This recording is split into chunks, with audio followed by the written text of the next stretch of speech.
What's up guys, this is Jairil. In this video we'll be showing you exactly how to reset your phone. Now most of you guys already know this is really easy. Now all you have to do is to press and hold on the power button of your phone.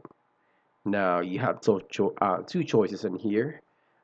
Basically you can reset the phone by swiping up, or by swiping down you can also power off the phone, whichever you'd like to use.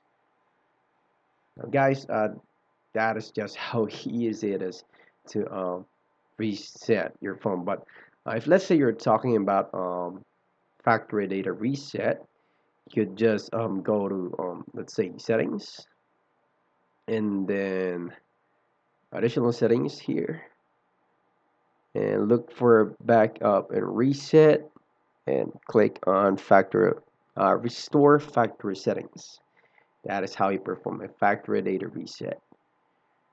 Now guys, that is how you reset your phone. If you like this video, make sure to hit like and subscribe.